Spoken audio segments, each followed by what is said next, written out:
Thank you so much, Tim. That was very nice. I hope I can live up to some of that. Let me start off by saying it's a real honor to be here. It was really amazing. I arrived yesterday, and at the reception, just seeing so many brilliant people around that. First of all, the reception was beautiful, but the brilliant people just there, I just want to really say thank you, and I'm humbled to be asked to give this oration. I have a coach, kind of like an analyst, and he says I need to be more enthusiastic, so I changed the title from Observations of the College to It is a great time to focus on quality. If somebody will tweet that out, I'm going to have my coach look at that to say like I'm really listening to him. It is very much an honor to speak at this oration for Betty and Henry. For those of you who know Henry, Henry is tenacious. He perseverates on just doing what needs to get done, and I've been working with Henry for many years, and it's really an honor to have this oration and to really work with Henry. Betty is wonderful, as Tim has said, and little does anyone know that if you are the speaker for this Henry Pitt quality oration, they take you on their travels for the year prior to this oration. So here we are in Europe and in Austria, and he took us to the French Laundry for that other picture. So it is really an honor to be here. Let me start off by this. When we talk about quality of care, what is it? And this is when it was the IOM, the Institute of Medicine, now it's the National Academy of Medicine. But this is the kind of the formal definition that we all talk about. The degree to which health services for individuals and populations increase the likelihood of desired health outcomes and are consistent with current professional knowledge. So basically, it's outcomes and it's evidence-based, best practices. That's what we should do. The WHO added some stuff. It's like, well, not just do those things, but it has to be in a safe way. It has to be effective, what we're doing. It has to be timely. We just can't be delaying everything. Efficient, equitable. Big disparities. I was looking at some posters out there. They're talking about social determinants of health and disparities, and we're working with LD Britt at the college on his disparities grant. But how do we make it equitable and people-centered or patient-centered or population-centered? That's really a huge issue right now, all these things. I used to work at, as Tim said, I used to work at RAND, and all of these definitions were flown around, but my boss at RAND knew I was a surgeon, so made it very simple.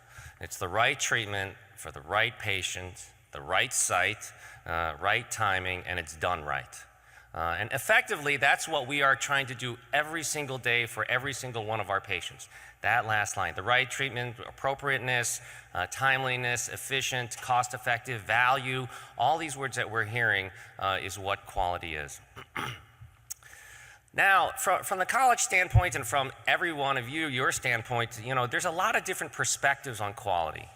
And a lot of the debates and arguments about what's the right thing to do really focus on and hinge on and develop from whose perspective you're talking about. As a surgeon, it's one thing, and I'm assuming that most everyone in the audience is a surgeon, and so we think of what quality is. Clearly, the surgical team, what I think and what the anesthesiologist thinks and what the nurse thinks, there are some core things that are similar, but there are some things that are definitely not similar.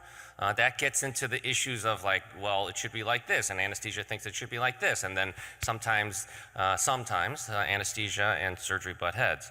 Clearly, the leaders of a hospital, when some of the folks here are leaders in hospitals, and you talk to the leadership of the hospital, there's additional things that they focus on that the rank and file operating busy surgeon might not understand that perspective.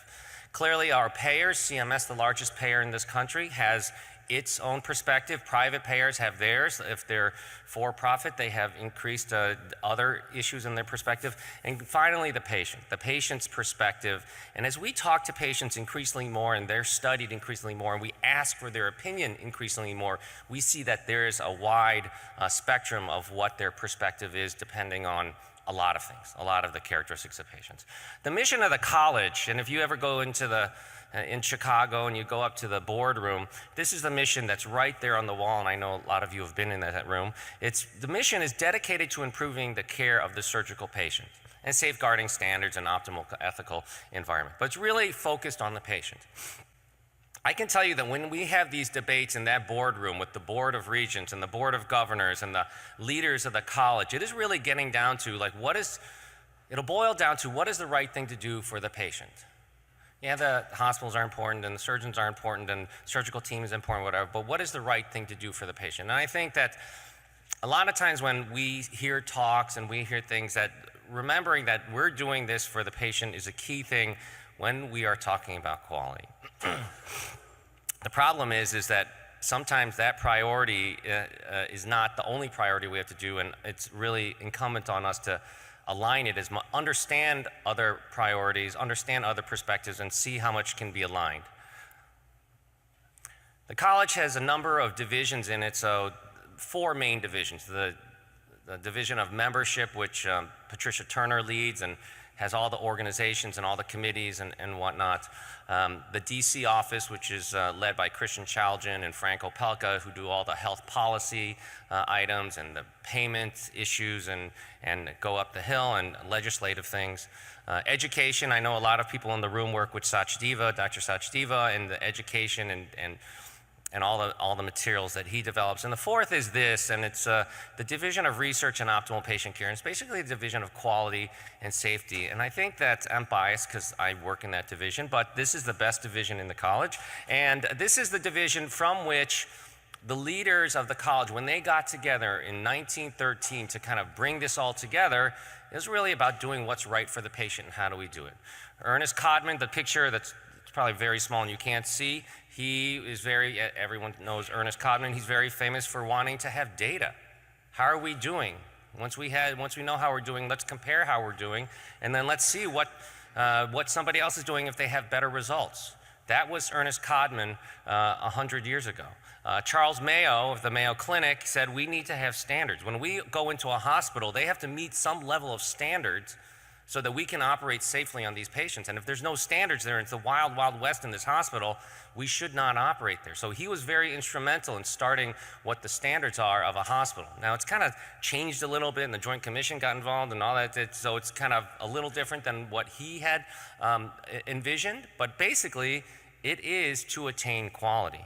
If you look at some of the things that have happened, the first cancer registry was a bone registry in the early 1920s. Trauma came along and started collect information on injured patients. Then in 2004, things started to really ramp up in terms of the quality programs of the college. NISQIP you've all heard of, the breast program, TQIP, which is the trauma, MBSA-QIP, which is the bariatric, the children's program, and there's a whole bunch of other things, and it'll be another time to talk about these things. But we are seeing that. And we only develop these programs when there is a gap, when there is a need.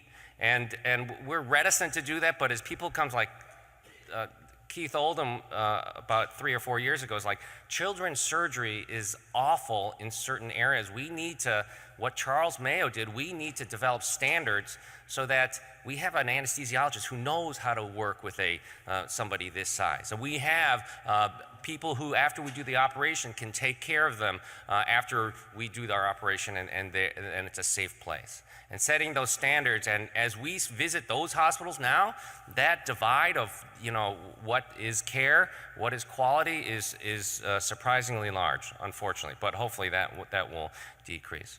These programs have shown demonstrable improvement in what they do. So this was a New England Journal paper for trauma showing that trauma centers will decrease mortality.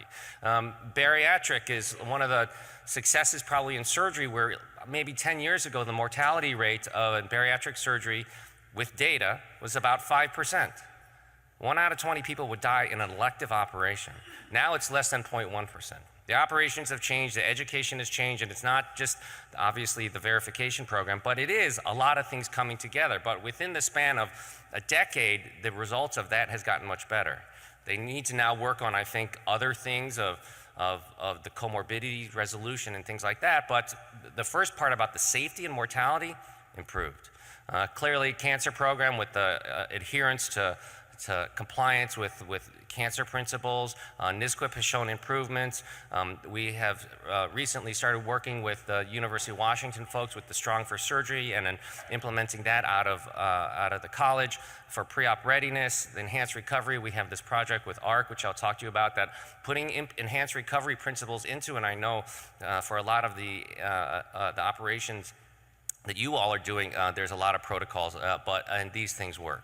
So there's been demonstrable improvement in all of these things, and if you want to hear more of that, every year we have a NSQIP conference, but now we're expanding it to all the programs of the college for a quality and safety conference. So this is the first year that every trauma and bariatric and cancer are there to share what they are doing to achieve improvement.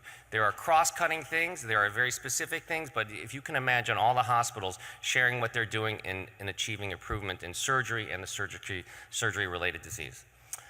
It'll be in Orlando in the summer, so it'll be a little hot, but it's still, nonetheless, it's usually a very enriching experience. If you add up all the programs that are the 800 bariatric and the 1,500 cancer program, that's over 4,000 bits or locales of we can gain information from and learn what they're doing to get better or why they're not getting better and sharing with that. That's in about 3,000 hospitals. And there is a model that we follow for these verification accreditation programs.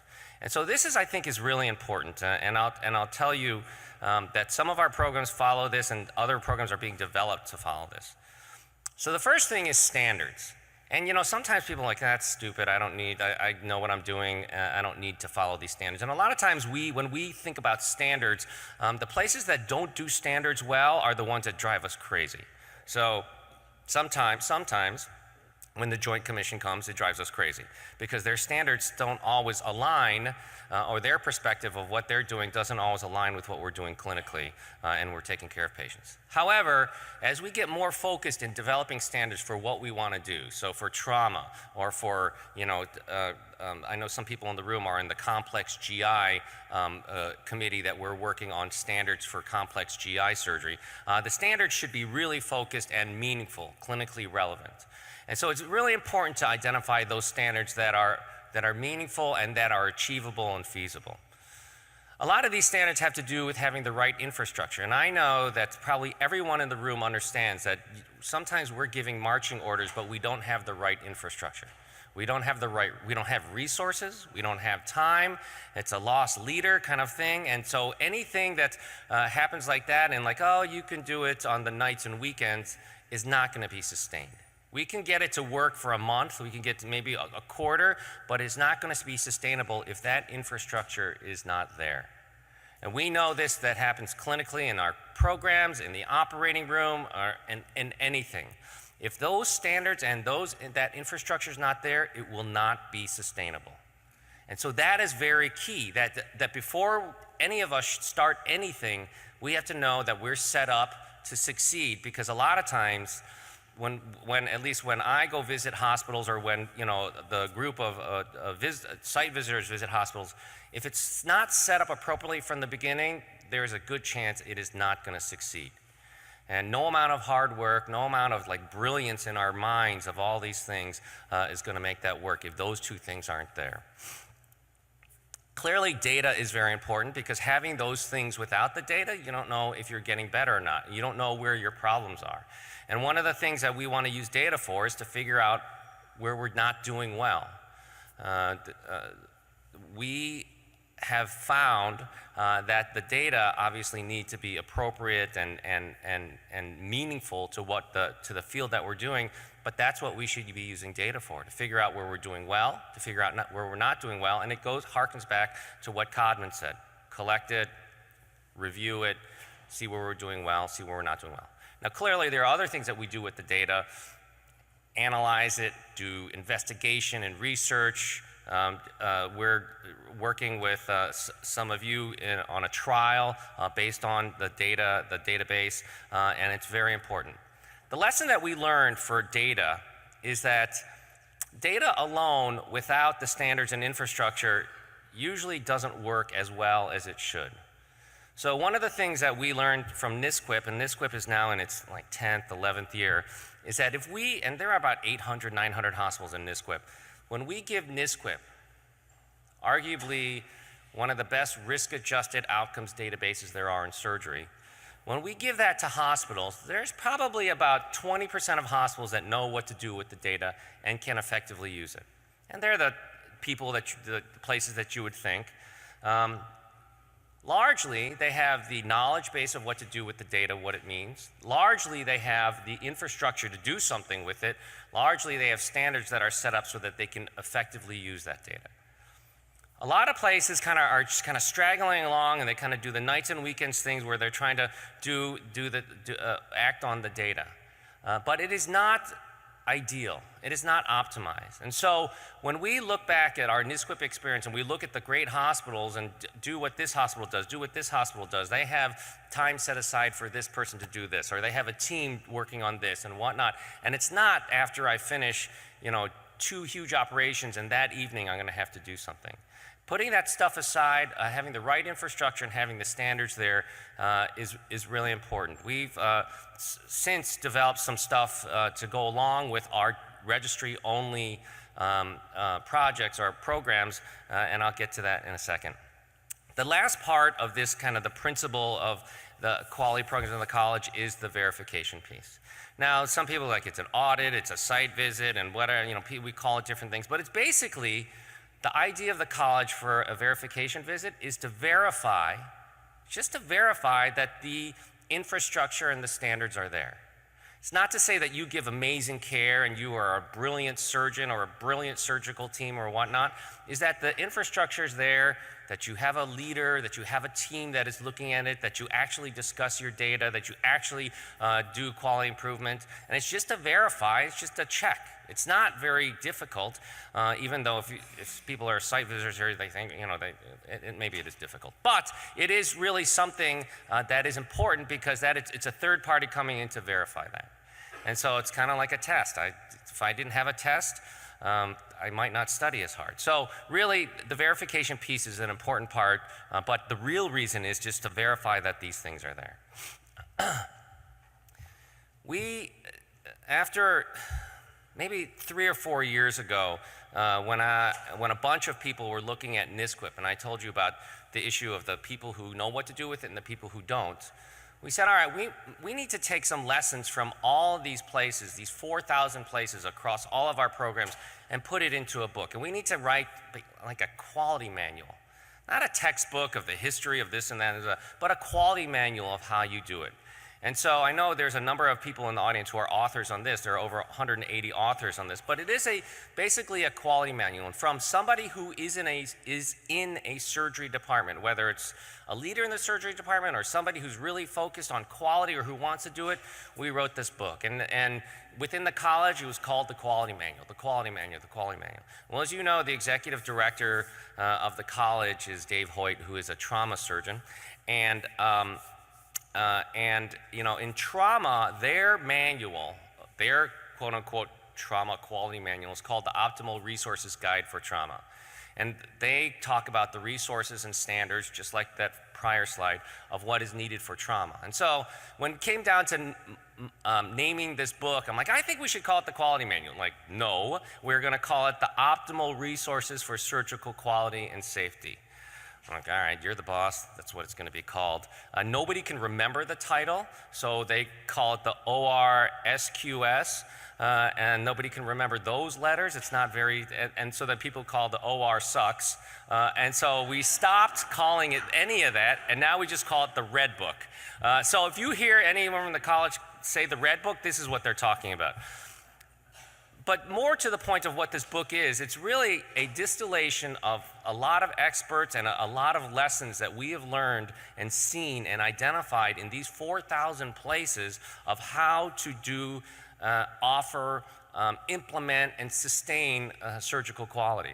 So we talk about resources, and we talk about the phases of care and how we can kind of organize systematically 5 phases of care, how leadership is needed, how case review, peer review, how it's done differently everywhere, but what are the basic tenets of what we should get from that? How does that interplay with what we do operationally in hospitals for credentialing and privileging. I mean, when we do it, we just kind of check off the boxes, but is that the right way to do it? And when somebody is not appropriate for an operation, it gets, well, what their box is checked off, they must be good at that.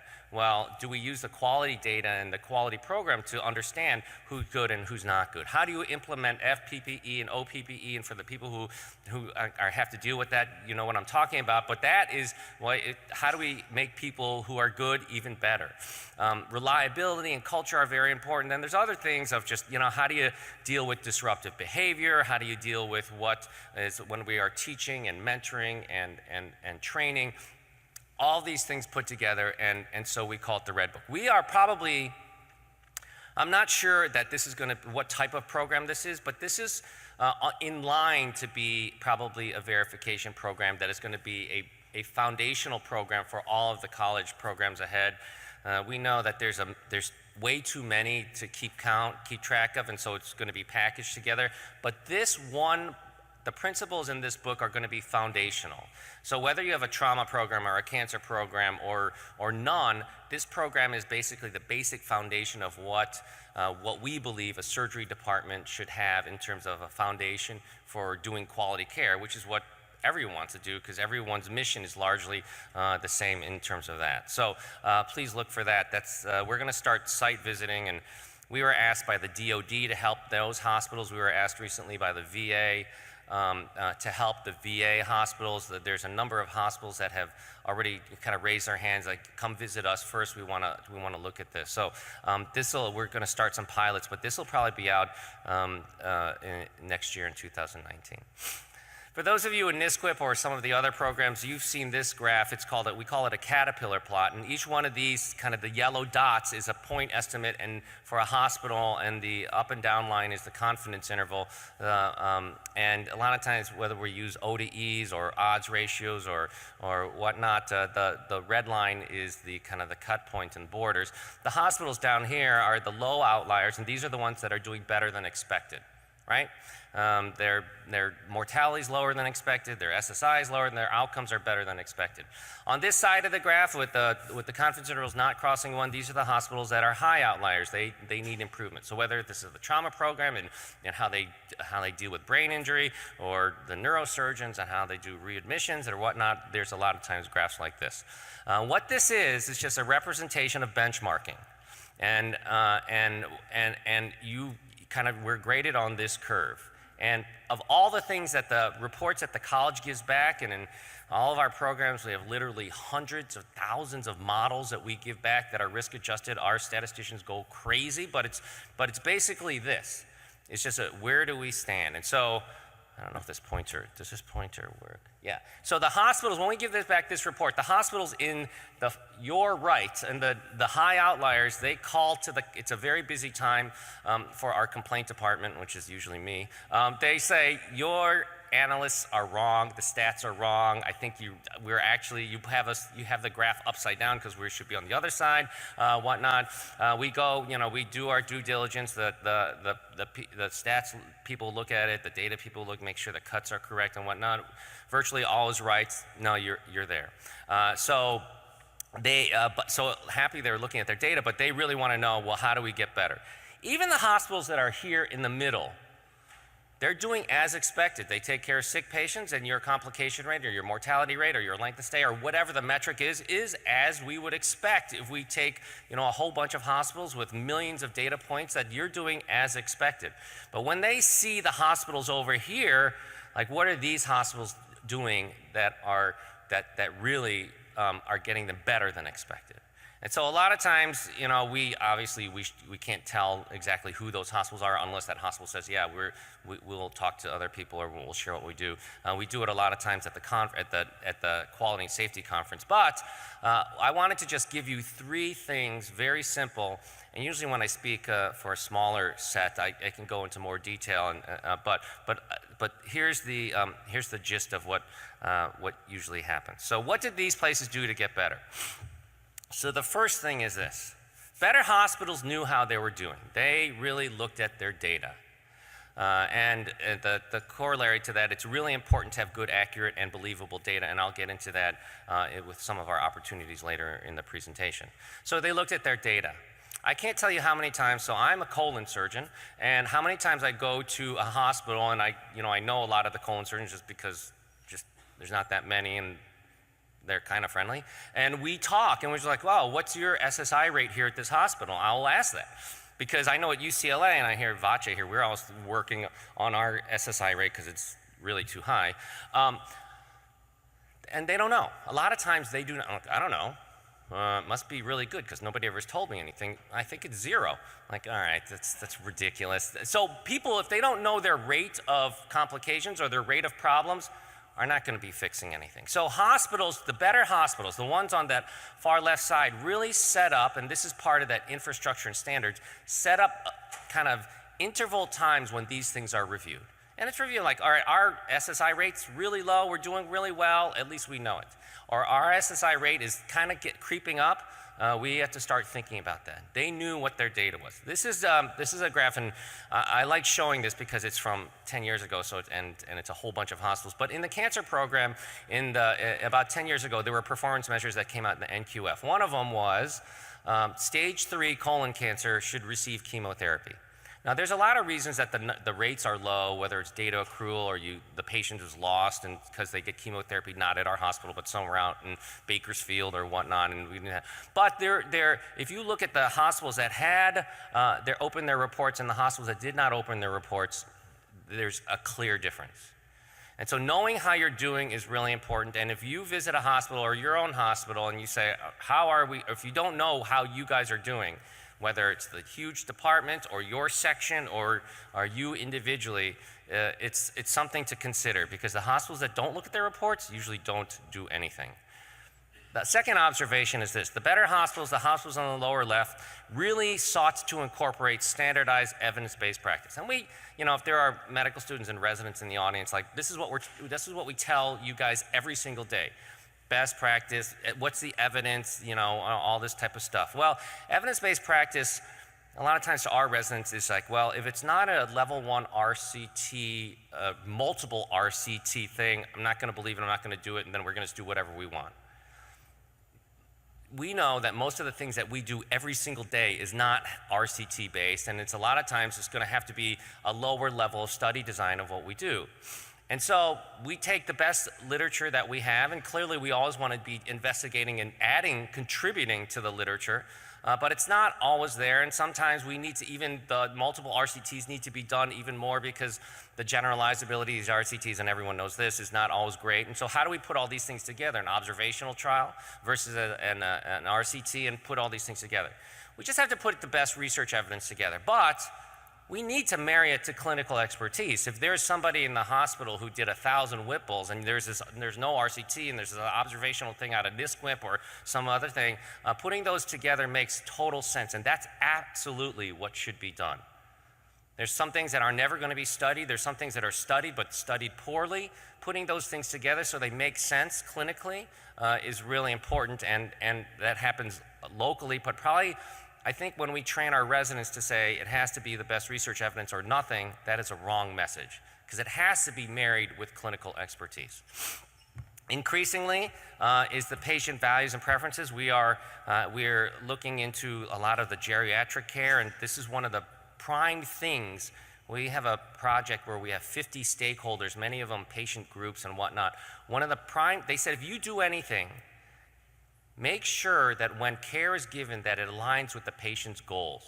And if you take a 93-year-old who has a small T1 lesion in their cecum, what is their goal for me offering them this right hemicolectomy if they're on oxygen and in a wheelchair versus somebody who's much younger doing that? And are we aligning goals with what they do? Because cancer-wise, like, oh, we're going to take it out. Goals of that patient might be very different. So that's really the evidence-based practice, putting those things together. The harder thing is this, I think, is the standardizing what we do. When we have 3 surgeons making sure that they do things together similarly.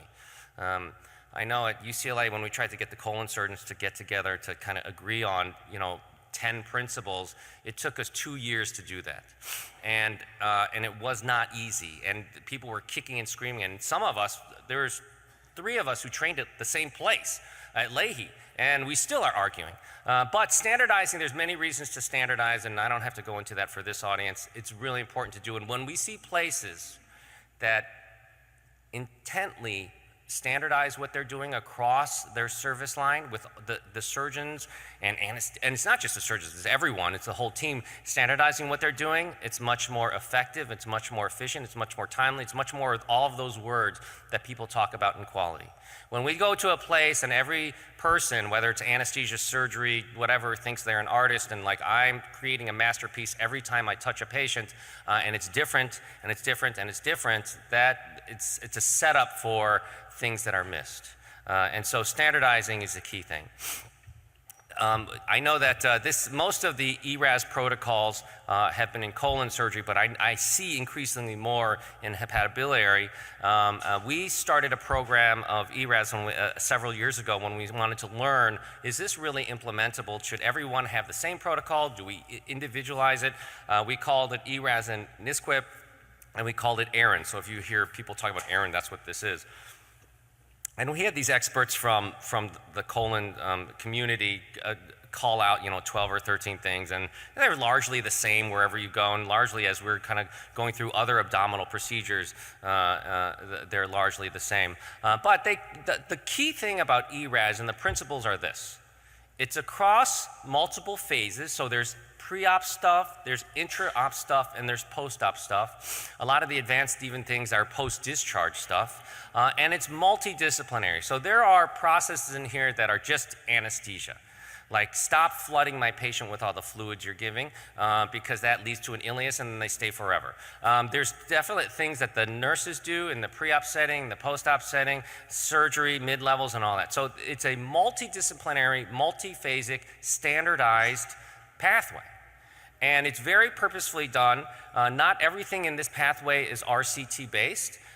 We like to think that it is pretty evidence-based and is pretty solid, but there are tweaks that occur all the time. But that's what this is. And everyone knows that when you give back data, it's very helpful, especially when you give back data for process measures. So there are certain things that people do well on. When we feed back the data to these 18 hospitals, there are things that people do not so well on. But there are certain things that should be really easy, like talking to the patient before the operation to let them know what's happening and to set expectations. Mrs. Smith, you're having this operation. Everyone leaves on post-op day 3. She has this expectation rather than saying, well, we'll just let you go when you're ready. We clearly know that when we set expectations, it's much better, and that's something that we should probably do more of. You've seen all these results. This is from this pilot, but it's everywhere where length of stay goes down, but also other things get better without trying specifically for those things. So in a lot of studies, they show that just fixing, standardizing it, and we're really targeting length of stay, at least for colon surgery, that SSI also goes down. And we know that from studies that when we're looking at readmissions, the number one cause of readmission in a surgical service for surgery patients is complications. So you decrease length of stay, you decrease SSI, and readmissions go down. And that makes our C-suite very happy because they're focusing on two things right now: length of stay, readmission, and that really gets to the value, that gets to the money thing, and so that's really key. A lot of people come up and say, well, if you have all this data, can you just run a regression, and instead of us doing 12 things, can we do 3 things? Because it's a lot easier to concentrate on 3 things than 12 things. And so, at least for the data that we have, if you do any 1 to 5 things, 0 to 5 things, that's the longest length of stay. But if you do the whole protocol, 10 to 13 things, it's the lowest length of stay. So it seems like it's a dose response, that the more you do, the more you standardize, the better it is. And a lot of times these things go along service lines. So maybe surgery does all its stuff, but anesthesia doesn't. And it's not just like you pick and choose, and it's along service lines. And if anesthesia doesn't participate in the protocol, but the surgery things are done, it's suboptimal. And so this is really what we're finding. It's a compliance and it's a dose response. This was a very interesting thing because we're starting a project with ARC. It's a 5-year project to implement ERAS in 1,000 places and across many different specialties and many different operations. But hospitals are signing up and they're like, oh, we're doing ERAS already. And so when we talk to these hospitals, like what they say and what they do are very different, and what they think they're doing is very different.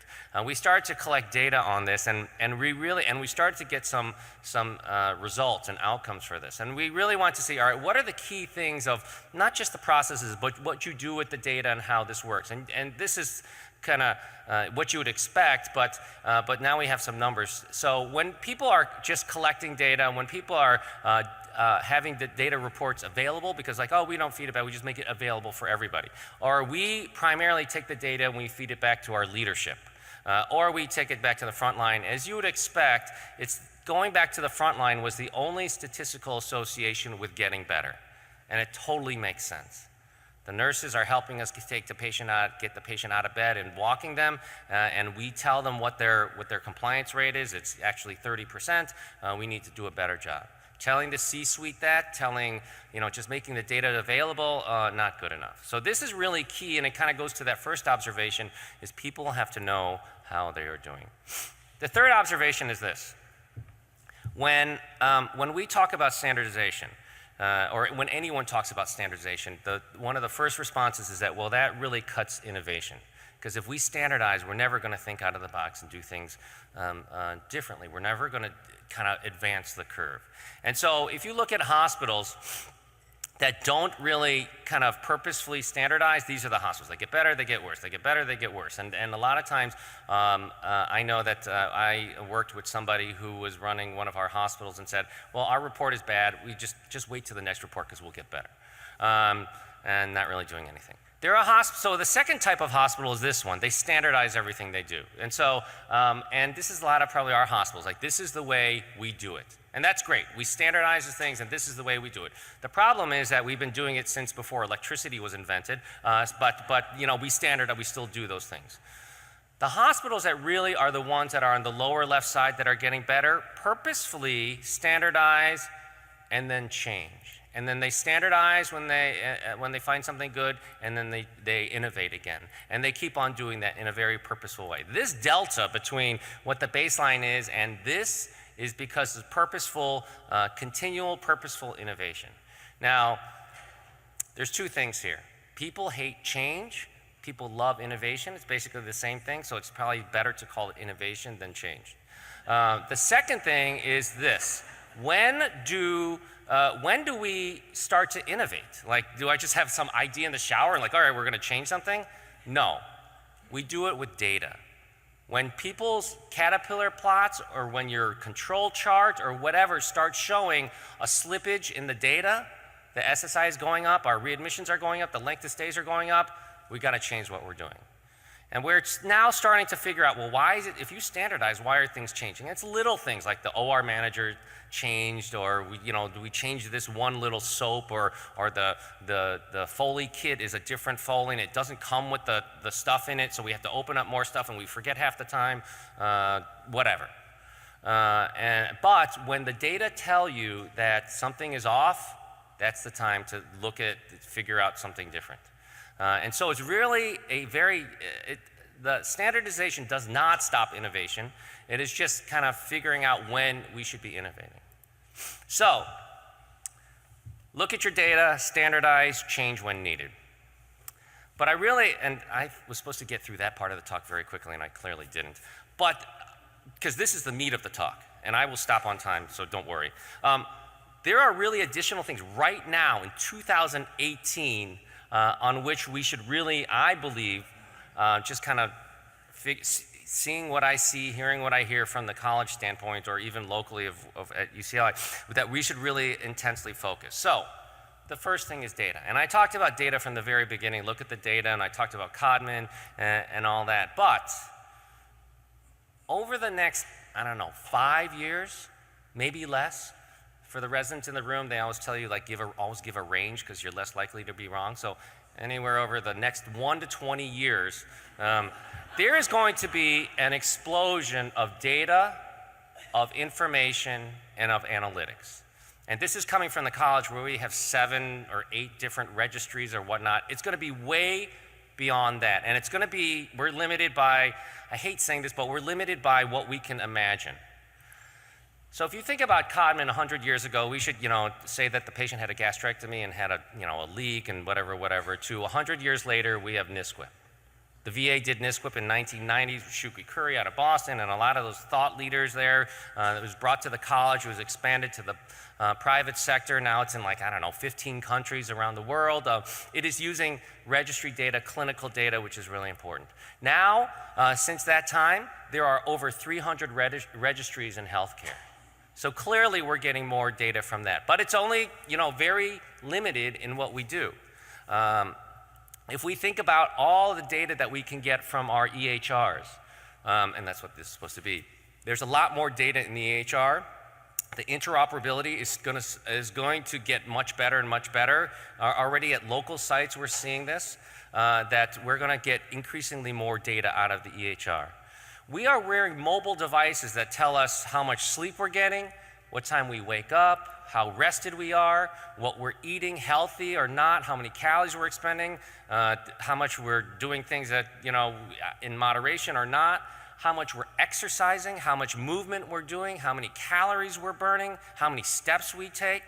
We're doing things that are also increasingly giving us information about our health habits or what our health is outside the hospital for the population. If we're taking our meds, what our heart rate is, what mood we're in, what our temperature is, what our weight is, how that effect is going.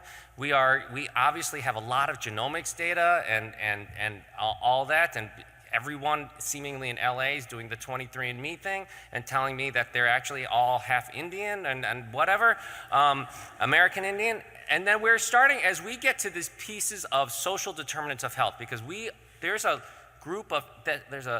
body of information, of data there that we do not have that is probably very important.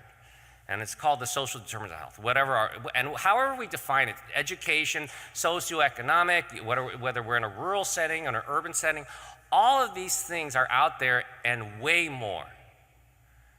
And if we had all of this information instead of just, gastrectomy and it was a readmission, we would be able to predict, we would be able to treat our patients so much better.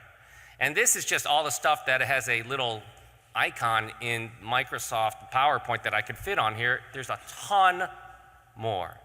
You put all of this, where do you put this? Seems like the fog, but it's actually the cloud. And people are like, yeah, whatever. I put my pictures and my iPhone on the cloud, but nothing else. Well, I will tell you that Amazon is very keen. I mean, the AWS, the Amazon cloud. Google has its own cloud. Apple has its cloud.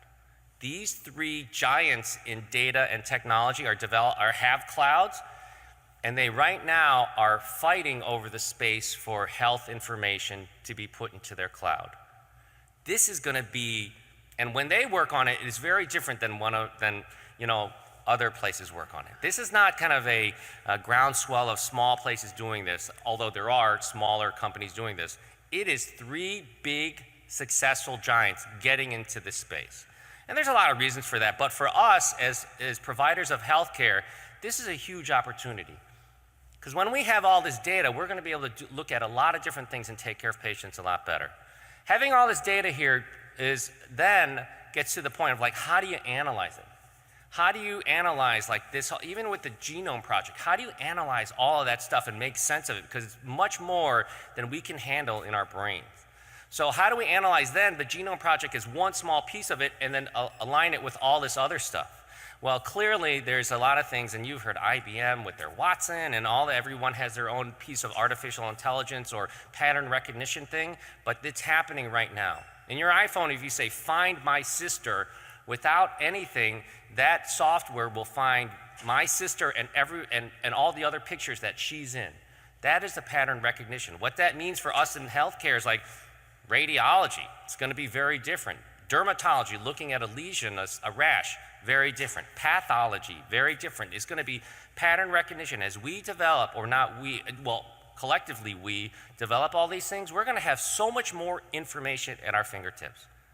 When this is in the cloud, then, and making sense of this data in the cloud is going to be incumbent on us, because the data itself is not as meaningful as when you put it into context. and when you put some sense to it. And so that's where the experts come into play for all that. Also, the experts come into play for this. How do you get data out of the cloud? Well, these apps and we think about apps on our iPhone and Candy Crush and all that, but no, this is the apps of getting the data out of the cloud. So I can tell you at the college, probably half of you have asked me, can I have the risk calculator nuts and bolts so we can put it into our EHR so we can just have it as a regular thing? And there are reasons that we couldn't do it, but if we write an app, and we're starting to try to do this for the cloud, that when all this data is in the cloud, just think how much better this calculator could be for assessing risk and how much more we could assess than just, SSI and readmission if we had all this data. Now, you're like, okay, this is many years away in that range. This is a lot more in the 20 years than the 1 year. Right now, one of the big EHR companies, and I bet half of you have this company, is setting up this cloud, and it's called Healthy Intent with all of this information there. There are millions and millions of lives in it, and they're expanding daily. And it is collecting all of this data. So as a pilot, we're like, all right, let's just try the risk calculator in there and see what we can get out of that. But if we could do that for every single patient with a whole bunch more data than just the things we put in, the 26 things we put in the calculator, that is the opportunity. So we're able to take care of patients better and have these things at our fingertips instead of having all the stuff in our head that we cannot even have anyway. There are about 150,000 bits of health information potentially that our patients have every single day that we cannot ever get into our head. If we can get these predictive analytics down to certain things that make sense to us and have them automatically, that allows us to kind of not have to do that piece and allows us to take care of our patients. And it's across the board, and the only icon I could find was this, and so even with orthopods, they can do it. If you think about the data piece, the data and the relationships, which is the framework and the conceptual model that gives us information in the context gives us knowledge. And this is the key thing that we all collectively should be focusing on is ultimately that we control the knowledge. We're not going to make the cloud, and we might help devise what the app should be, but we hold the knowledge. And Google doesn't, and Amazon doesn't, but we collectively hold that. The college is working with a lot of this stuff, and I'll kind of go through this quickly. That's automating and machine learning, and you've heard about all these things. Natural language processing is basically is non-context-based kind of evaluation. They take all the words and all the things in an EHR and just kind of find patterns and try to assess it and see that, all right, this pattern of words is equal to a UTI. This pattern of words is equal to a longer length of stay, and that's what natural language processing is. We're doing that on an ARC grant with one of the one of the Google companies, Verily, that's their company that does health. And so these things, again, are happening. I'm going to end with this one because I think that this is, no, I'm going to do two more. Data accuracy. So to perform predictive modeling, not just pattern recognition that this person looks the same, looks the same, looks the same, somebody has to tell Google that this is actually my sister. If we do pattern recognition of this whatever, we need to tell them that this is actually an SSI or not an SSI. And in your hospital, you probably have multiple databases or data registries that do not agree on terms of rates of SSI. We hear this all the time, or rates of anything. And so to perform predictive modeling, we need data accuracy. Many of you have probably seen this study that we did with CMS because CMS uses their claims data for quality, and people just kept on complaining that that is not quality that's used for billing, and it's not even that good, but we use it for billing, but they're using it for quality, and it's not accurate. So we kept on going to CMS, and this was about 5 or 6 years ago, and like, it's not accurate, it's not accurate, it's not accurate, and they said, yes it is, and we're using it, so there. After probably 10 visits to CMS, they said, all right, prove it. Let's study it. And to their kind of credit, these two people, Leanne Hahn and Mike Rapp, were very high-level leaders, staff at CMS, and they gave us a single source contract to put the data together. So we took NSQIP. It was the easiest thing for us to work with at the college, and we took 100,000 patients. And we had their NSQIP data, and we linked it to their CMS data.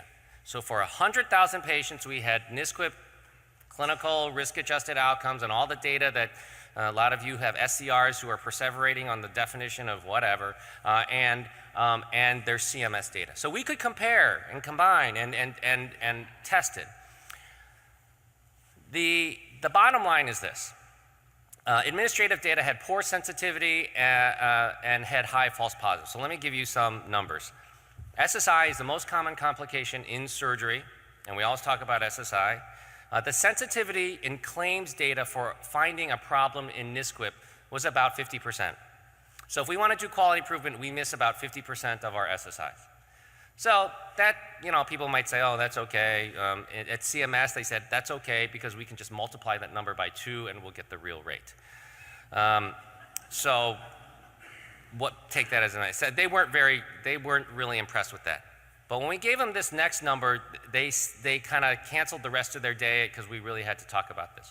The false positive rate for a problem in CMS when there is no problem clinically was 60%. So if we have 100 people that do not have an SSI in NSQIP or NHSN or whatever you happen to use, but in claims data, 60 of them did. That's a problem. And when we first found this out at the college, I was like, that cannot be right. You guys did something wrong. You missed a code, you missed blah, blah, blah, blah. Do it again. Same answer.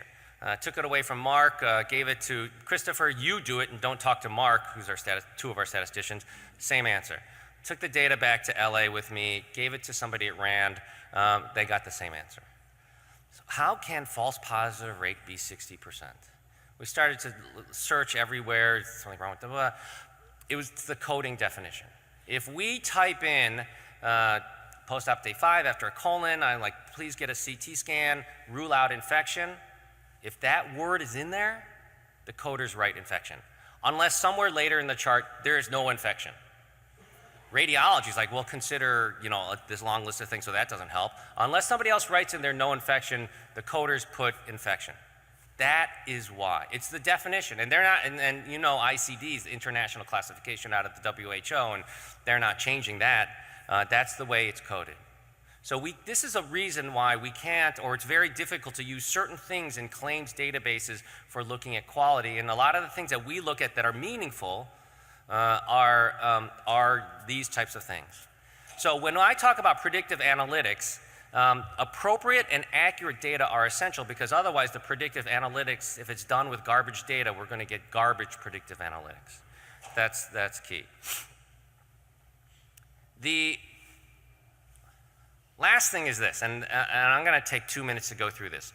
Responsible reporting techniques, and I think this is important because as we get into the new payment systems, we are going to be measured more. There's going to be increased reporting. There's already tiering.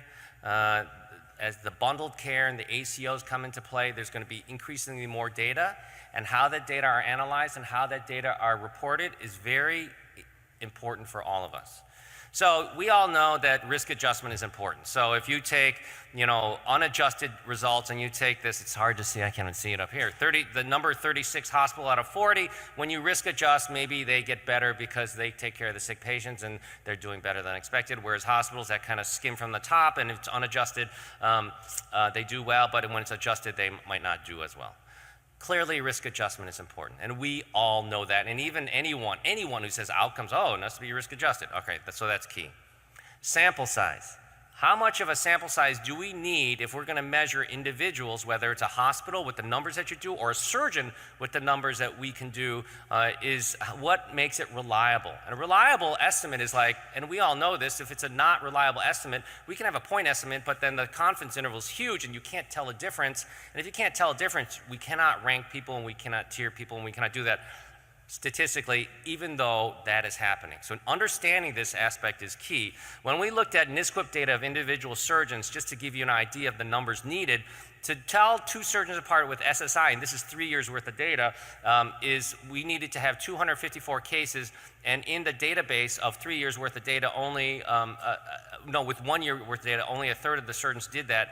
Mortality, this was more, we needed to, because the mortality rates are low, we needed almost 2,000 cases. And so we can't look at surgeon mortality and compare them in a public reporting setting, even though there are places that absolutely do that. And with CMS giving out their data, people are definitely ranking surgeons in terms of this, and it is not, you can't do it. You've heard of reliability adjustment, of how reliable is the model, and let me just kind of show you this. If you do, as an example, 2 cases and you have 1 complication, or 4 cases and 1 complication, your complication rate is 25 to 50%. That is not a reliable estimate. If you did 1,000 cases and you had, 50 or whatever, it gets much more reliable. So reliability, adjusting for reliability is very important, and we use this thing called hierarchical modeling to do that, and that's not important, but this is the key thing, is the principle.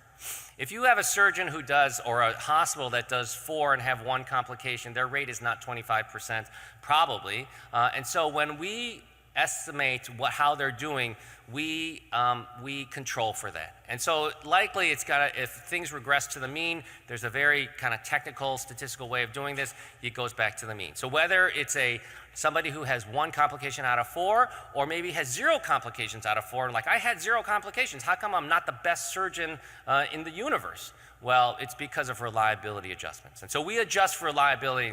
Now, clearly, when we look at some data, people have very low complications, but they have that sample size to prove it, and they are good. But this reliability adjustment is not being done enough right now for all the metrics that we're using in paper, MACRA and MIPS and the quality payment program. This is very important. This is where we, as the knowledge people, need to put this into play. I'm going to end with this one because this is how we think really things should be done. And it's a concept based on sample size and adjusted reliability, and we call it adjusted percentiles because a lot of people think in terms of percentiles. I want to go to, I scored 99th percentile on my test, yay. I scored 1 percentile, not so good, people understand that. And the way CMS is doing it now is they take these raw percentiles, and whatever the spread of the data is, the top whatever, decile, the top quartile, whatever they want to say, the top 5%, the bottom 5%, get a reward or get a penalty. If you tried to read the MIPS guidelines of rewards, you'll go crazy, but that's basically how they're going to tier it into like sixths or quintiles, or I can't even keep a track, but that's how they're going to do it. They're going to rank everyone, and this top group is going to get something back, this bottom group is going to be penalized, it's going to be a zero-sum game, so the money's going to be even for them, but that's how it's going to be. It's going to be a raw percentile. We know that when we factor things in, there's a lot of factors that go into the modeling, which is the sample size, which is the event rate, and the variability of the spread. For example, we know that if we measure hospitals now for how much they give antibiotics within 1 hour, the spread of that data is really tiny. If you are at 98% for that skip 1 measure, you're probably in the red. 98%, that spread is very tiny. The event rate, something happens at 1% versus 15%, it's going to affect the modeling, and as will the sample size. The adjusted percentile will look like this. When we do shrinkage, or when we do reliability adjustments and the sample size is not large enough, or the event rate is small, or the variability of the whole population is tiny, this is what the curve will look like. Now, if we use this curve and we gave it to CMS as a metric, CMS will just say, all right, we're still going to take that top part and give them money, and we're going to take it away from the bottom part. But that is not reliable, and that's not the right thing to do. Instead, we should get rid of that and just say, all right, well, if this were the curve and everyone had enough, these would be the yellow, the green people would get the, if there's anyone in this green section, they would get a reward, and if there's anyone in a red section, they won't get a reward. But for this metric, this measure that you have, it is not filling those criteria, and so this metric, we're not going to use it for a payment, reward, or penalty. This is what we collectively, with the knowledge base, should be doing, working with developing the metrics that are important to us, to AHPB work, and then make sure that these measures are there. Really, this, and really the bottom person, or the bottom hospital, or the bottom whatever is that you're going to measure is going to be the 38th percentile, and the top group, person, hospital, whatever, is going to be the 64th percentile. This is what an adjusted percentile is, and it makes so much more sense rather than just the way things are doing now. We need to add the context and the appropriateness to the data that are being put there. The data piece, the analytics are clearly important. Adjusted percentiles is a much more fair way to report this, and since we're going to do that increasingly more, this is really a way to go. I'm going to end here. I'm already way over time, but I really want to thank you all for the attention, and Henry, thank you very much for the invitation. I know we were in a lot, so thank you.